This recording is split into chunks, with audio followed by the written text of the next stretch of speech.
I will present a quite early draft. It's about a critique of a current buzzword, big data, and how to administer this idea, this phenomenon. Claiming, of course, that big data has a history older than the 20th century, a history almost as old as history itself. So I'd like to face this with 3 points. First, the beginning of big data, then the second point is a translucent history of the Opec or of the Opaque, and third, some loosely connected questions. But to begin with, the beginning of big data. My initial research question is rather simple. Who might be the first in history who dealt with big data?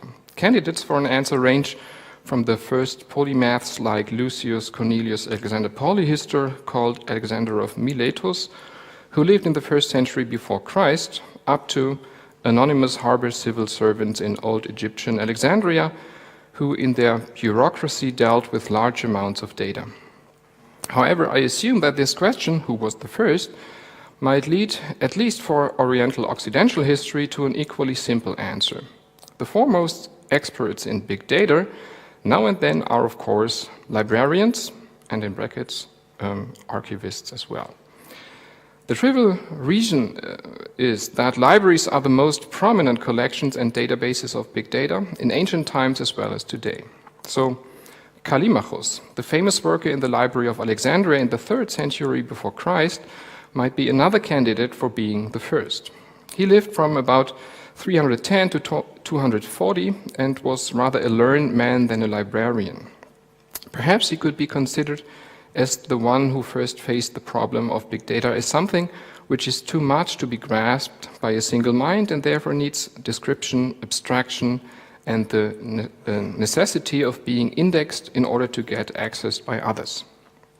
When Caliph Omar has the famous Library of Alexandria set on fire, as the legend goes, the almost as famous Pinaques of Callimachus are burned as well, a catalogue of about 120 books which lists, describes, and critically organizes the Greek writings of the library, while also providing brief biographies of their authors.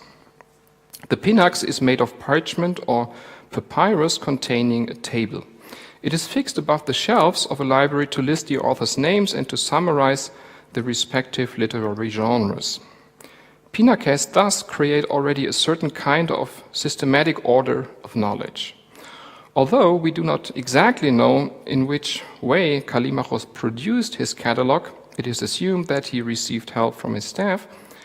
His work provided at least one thing, a scheme of organizing long lists, on the one hand by Callimachus structuring the text according to the names of authors, by way of which probably the first extended use of alphabetical order came into being.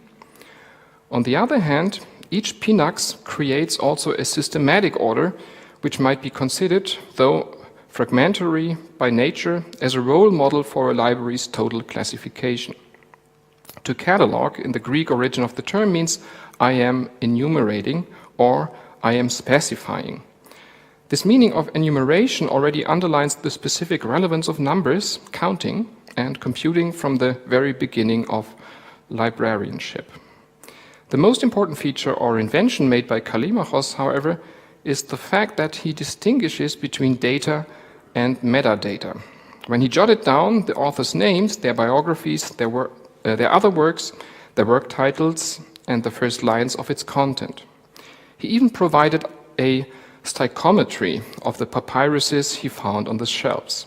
A stichometry is a computation of the lines which the papyrus rolls contain, so it's just the counting of the lines. So what Callimachus provided is a somehow complete stock-taking of the Greek literature, ordered by genre besides his all-encompassing list of authors in alphabetical order. In short, Callimachus is not only the first known cataloger unfolding in a long genealogy including other famous scholars like Leibniz or Lessing. Furthermore, with his stichometry, with his catalogued and counted rows of the manuscripts, he undertakes the first bibliometric exploration in the history of knowledge. Callimachus seems to be one of the first scholars who knowingly distinguishes between data and metadata. This is important because the role of metadata cannot be overestimated in the context of huge amounts of information, since they exclusively allow the user's developers to control and navigate through the ocean of information bits. So, in connection to the library, this gaining of metadata is an act of self-reflection of the library, not only as the place of knowledge production, but also as a reflection at the most prominent site where big data is waiting for being processed. Without this processing, it would be useless, only its categorization turns it into information which then can be taken up by other readers who use it as input for different informational processes. The library serves as the classical place where big data is at stake. But what turns the library, besides its mere accumulation, besides its abundancy of words and letters, which cannot be read in a person's lifetime, into the hotspot of big data? The answer is rather simple. This is the place where strategies of getting an overview of the already too much to be read have been developed over decades and centuries. Here, the tactics of organizing data with metadata have been proven and applied, maybe even invented. Where, if not here, the key of big data can be found. But what are the measurements of library information processings in detail?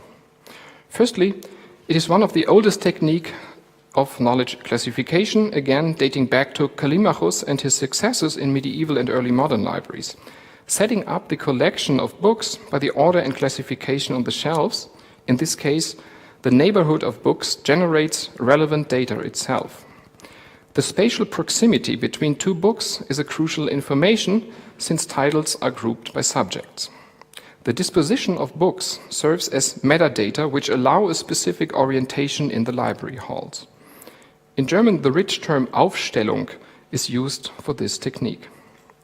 So if big data is all about correlation and not about the individual item like a book or a word or a sentence, but if it is all about the context, then it is this spatial proximity, the close relationship that makes similar hits retrievable while not only searching for a book but also in its direct surrounding. Secondly, it is the catalog, divided in alphabetical and systematical versions. Both of them have, as we've seen, their origin again with Callimachus. For centuries, the library's catalog only served as an inventory, and it is as late as the late 18th and early 19th century when this medium becomes a document on its own, including its meticulous preparation as well as careful exegesis. For building a catalog, it is decisive to closely examine the books, analyze them, perform an autopsy, to use the correct librarian's term, which means writing a phenomenological description of the exterior of the book and then open it with surgeon's fingers in order to describe the interior and the internal relations to be found in the content. And finally, it is the subject cataloging, a specific subdiscipline of the inevitable analytics of cataloging, where rather the formal characteristics like the size of the book, author's name, publication date and year, and so on are recorded, but the contents of the text by a selection of headwords. Traditionally, this is done manually or, in the terms of librarianship, intellectually. But this process has been delegated to machines during the last decades. In other words, the crucial words of a text, for example, the main terms of Heidegger's Sein and Zeit, besides time and being, the call of consciousness or the Geworfenheit, all these terms are located, analyzed, and listed automatically by a machine rather than a skillful reader meanwhile. So the problem of subject cataloging, which is how to derive crucial information from large amounts of data without reading all the contents intellectually, has been delegated to computers in libraries. And those machines offer much more service, of course, than only compute the numbers of papyrus rolls as Callimachus' stichometry had it. Let me briefly outline this different tradition of dealing with books without reading, but with the means of statistics, before and after computers moved into the libraries, first for administration purposes and later also for the common uses, a twofold process which happened during the 1960s and 1970s in Germany as well as in the United States, and eventually resulted in the Opaque, or the Opaque, the online public access catalog. So, second point, a translucent history of the opaque, since opaqueness means you cannot look through, but as a historian, or as historians, we have to find some evidence to clarify this darkness. Since the end of the 18th century until the mid of the 20th century, the classical card catalog rules the realm of cataloging not only in libraries, when it also gradually disseminates into the offices and enters the techniques of accounting. Early tender experiments concerning online information retrievals in libraries can be traced back to 1954, though serious attempts to automatize the library with the help of electronic systems do not occur before the early 1960s. And it is as late as 1974 when the first Opaques were mounted facing pale cathode tubes at the recently founded Online Computer Library Center, the OCLC, of Ohio State University Library in cooperation with the Research Libraries Group, the Research Libraries Network, so RLG, RLIN, a union of the East Coast's largest libraries. In this early experimental stage, the skepticism of both librarians and engineers concerning the electronic equipment is considerable. And it will last for long because they expect a similar attitude on their counterpart, the users or readers, reaching from novel reserve to open disapproval. On the one hand, the library staff assumes that the readers would prefer the well-established card catalogs instead of the unfamiliar as well as clumsy new devices. However, this turns out to be a conservative prejudice, a librarian's phantasma, since first surveys among the users show that the readers willingly adopt the new methods of research like, and I quote a contemporary witness, like ducks accept the water. On the other hand, the complex electronic devices make a strong impression on the staff. The age of the PC is still 10 years ahead in the future. They experience the computers as machines quite complicated to operate with, and their purpose seems to be doubtful, measured against the initial costs and maintenance sums. The electronification, which is the digitization of the metadata of the books, especially of small and local book collections, as a very skeptical librarian pointed out in 1971, looks like, and I quote again, an action tantamount to renting a Boeing 747 to deliver a bonbon across town. End of quotation.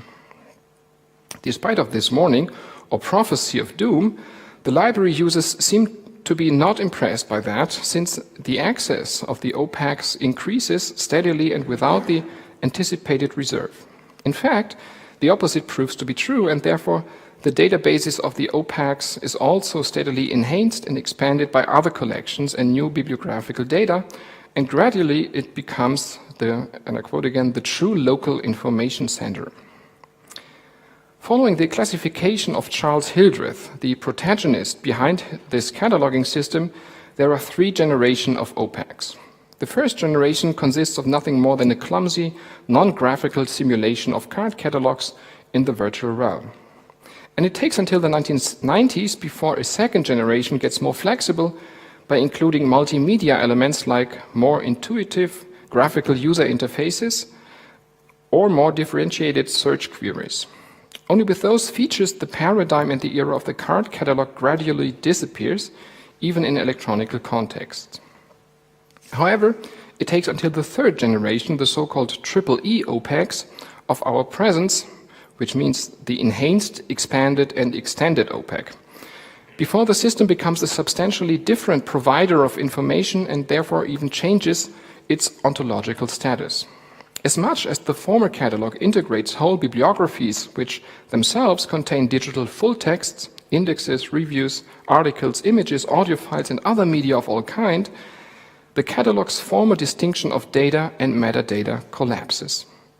The system that others call the catalog more and more resembles, I quote, the universe which others call the library, and this is of course the famous Borges phrase in the Universal Library text, because it evolves into an all-encompassing information center which leads from metadata to data, from the bibliographical entry to the full text by a simple click.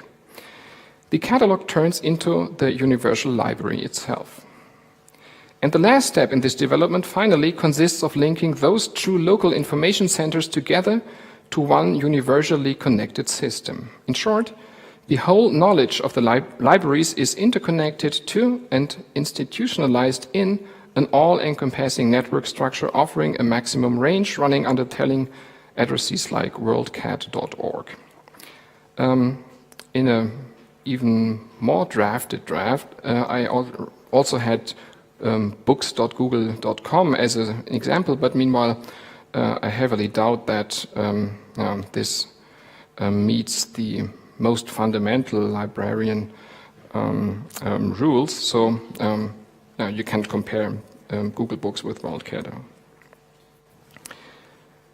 It is especially the Opaque's feature to directly access selected articles or even whole books, which emancipates the catalog not only from the individual library, but also from the concrete, sometimes fetishized book as a paper copy.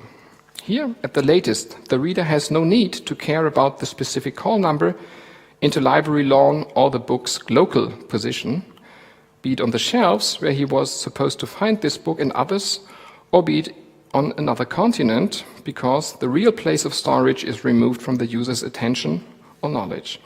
Each access to the Opaque is always already a remote access to standardized data of which almost nobody knows their real presence. And in addition to this spatial presence, yet another instance seems to be outdated.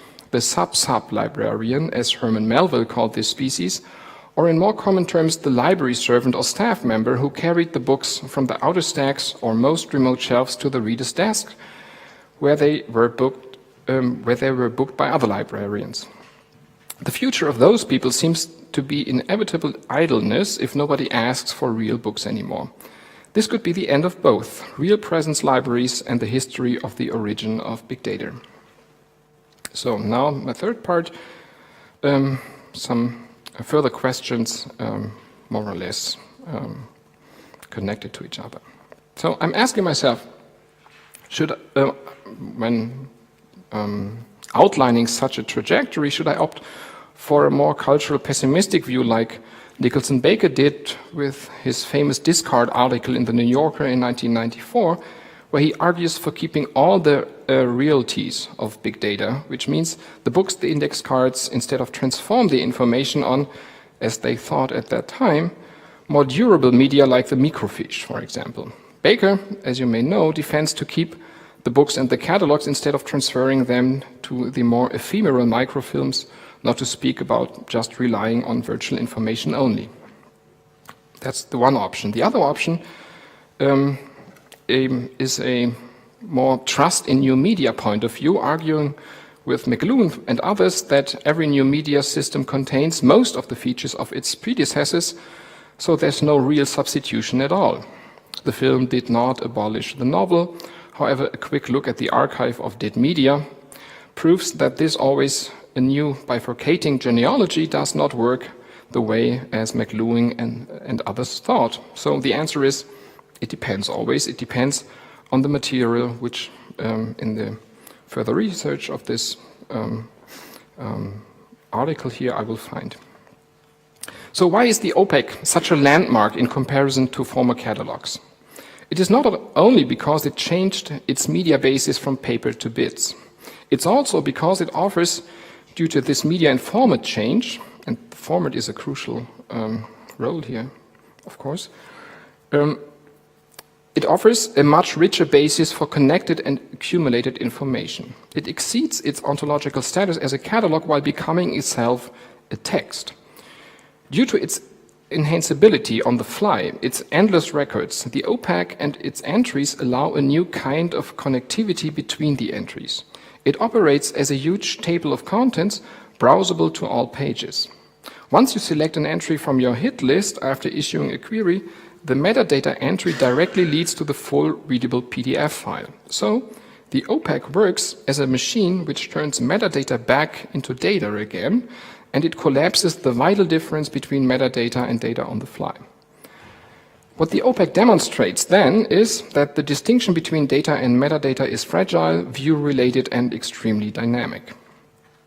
What are the epistemological consequences of this collapsing difference? Would be a further question. Yeah, 3 minutes, maybe 3 questions. Another opportunity, and this maybe promises to be much more futile, and yet this path is not so much explored, is the statistical ability of computers in libraries. Using metadata as data for correlations between the books, their reading statistics, their citation statistics, their word statistics, to compute not only an account of how often they are retrieved, but even which passages are read, to what extent, close or far, or distant reading as Franco Moretti puts it, intensively or fast, this all may provide new and different paths of future research, because the catalog already knows what you're interested in. So all those information can be observed, how long you stay on this PDF file, which pages are read, and the pace in which you browse your document, things like that. And of course, these statistics can be used for whatever. The catalog may have suggestions for you of what to read next. Not in the Amazon sense of those suggestions like others who read this book also read, but with a different algorithm which correlates your actual turning of the pages, your mouse movements, the time span you've spent reading this passage. All those parameters can be measured already. As I said, they're brought to you with compliments by your catalog.